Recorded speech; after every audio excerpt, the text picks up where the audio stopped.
perfectly to you. This is a soft, fluffy and tasty Italy meat pie standard recipes you have been looking for.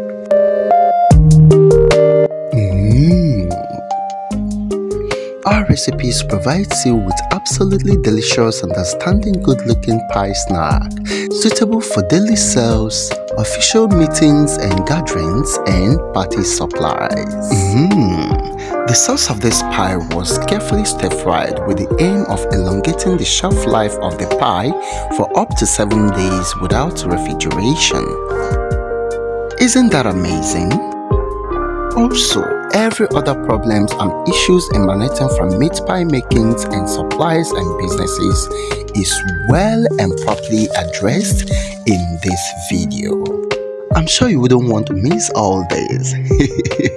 Oh yeah, hit the like buttons and let's start immediately. Hello, it's Chinedo Vincent from salpesfoodblog.com. And we teach you how to make pastries, snacks, and lunch packs. Subscribe for more valuable food contents ahead. Let me begin with the secret. The taste of your meat pie is greatly influenced by the choice of the meat you buy from the market.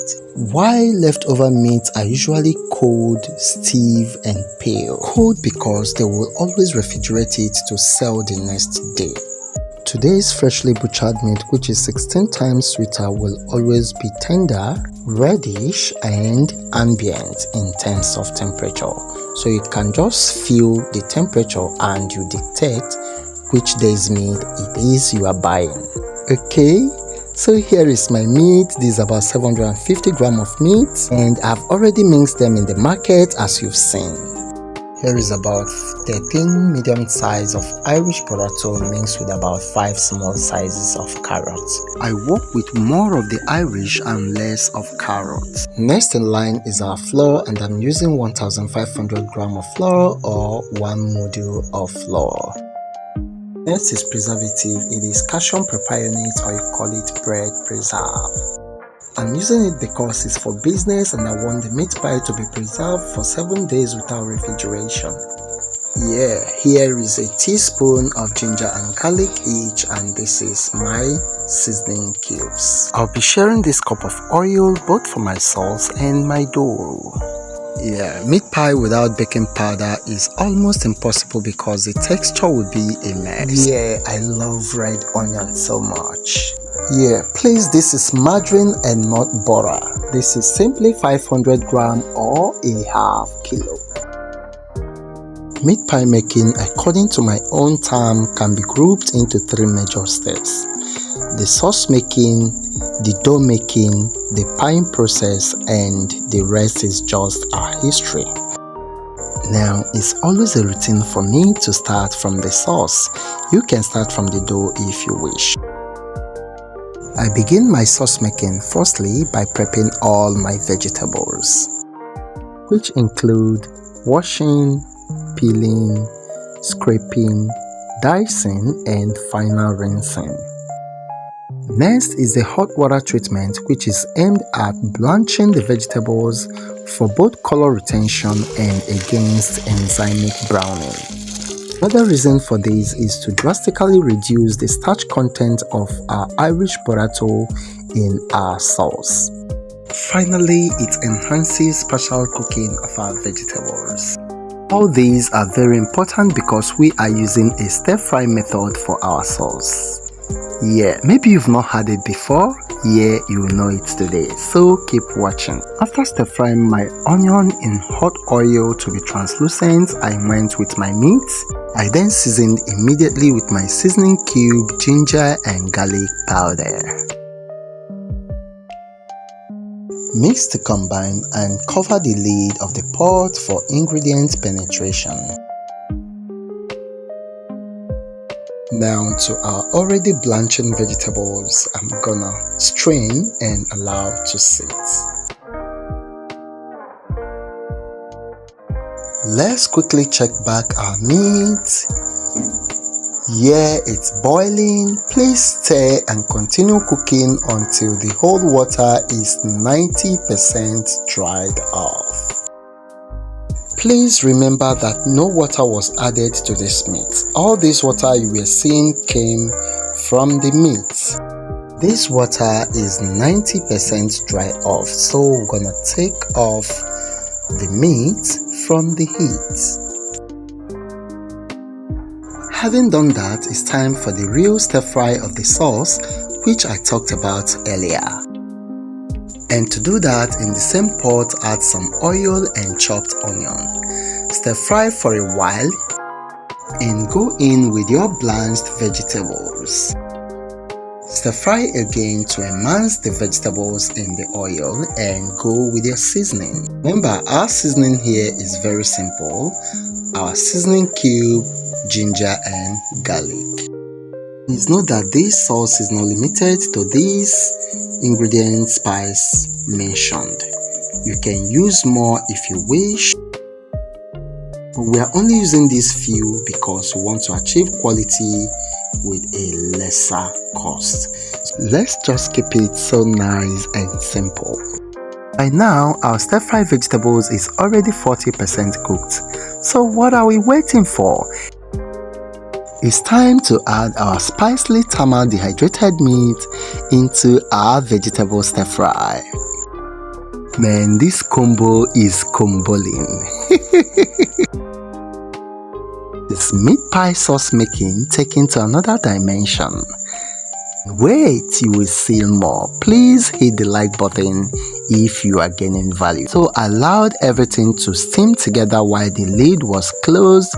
Now I'm gonna mix everything and allow to infuse into each other. Now, here is the beauty of making your meat pie sauce this way, especially if it is for business. Apart from making it so tasty, it reduces greatly the moisture content of your sauce, so that with a little preservation, it can go up to 7 days without spoilage and without refrigeration. Now to 1.5 tablespoons of flour, I will add a teaspoon of my preserve. I also added less than 1/4 cup of water and mixed everything to form a very thick paste. This I poured into my sauce, then mixed to combine, and fiam, our sauce is ready. This sauce tasted real good on our meat pie. Nothing was more refreshing. Just try this stir fry out, you'll be amazed at the results, okay? Now, welcome to the dough mixing. I'll be adding our flour and margarine into the bowl. Introduce your remaining preservative. Remember, we added one into our sauce, so this remaining 2 comes in here. Our baking powder comes in here. Yes, seasoning cube. Because they said you shouldn't add sugar to your meat pie dough doesn't mean it should be tasteless. You should try this out and you'll be glad you find me. So I'm gonna mix everything and allow to incorporate very well. You can also use a rubbing method just like so, and once your margarine is well incorporated with the flour, then it's time to go with the next ingredient, which is the oil. Now, oil is a binder.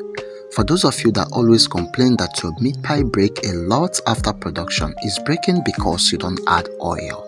Just add some oil and it will never break again during transportation.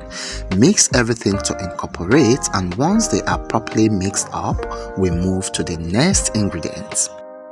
I dissolve some egg yellow into my water and mix. Egg yellow is a food coloring powder. If you don't use this, your customers may complain that your meat pie is whitish in look, and some may even say that it is not done. So just use egg yellow to solve this problem. Food colors are what most eateries use to increase the eye-appealing quality of their pies. If you can't find egg yellowing powder, you can use any yellowish food color to do this. Please note that my dough comes out very hard. Yes, I added water bit by bit to achieve this.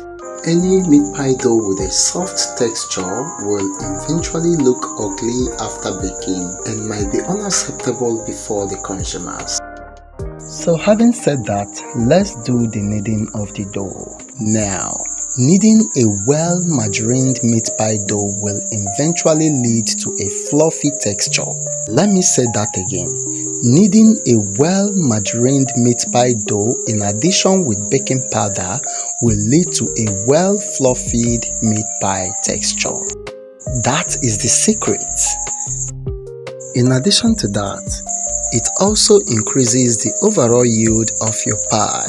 Let me break it down. If you normally have about 32 pies from a given quantity of flour, after kneading you might end up having 34 or 35 pieces without any drastic reduction in size. So what I did after kneading was to divide my meat pie dough into number, knead it out, and design with my fork just as you can see.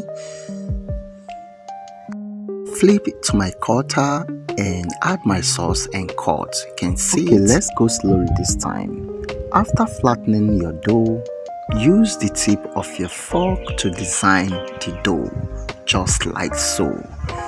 Then allow the design side to face the downward part of your cutter just like this. Then fill in your sauce in the undesigned side, okay? Now for proper closure, I use some water and rubbed round about the dough just like so, and then cut. Take out the off cuts and boom, high takes ya.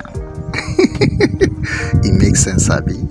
Alright, okay, so you try it out and tell me the results.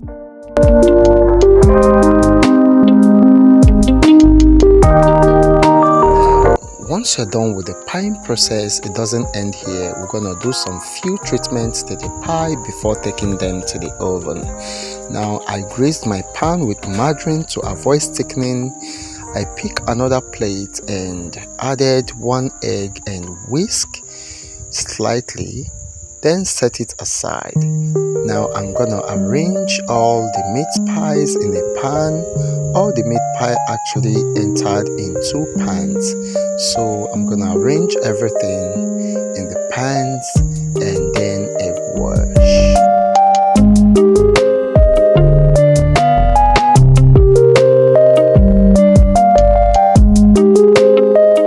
Once you're done with the egg washing process, the next is to transfer your pie into the oven and to begin to bake. In summation, you can see I have 2 pans here, and what I got was 36 pieces of meat pie from 1,500 grams of flour. Wow, that is amazing. Any amount you sell, I tell you, you're gonna make a huge amount of profit courtesy to our kneading process. Okay, so try this recipe for your business and I tell you, you won't regret it.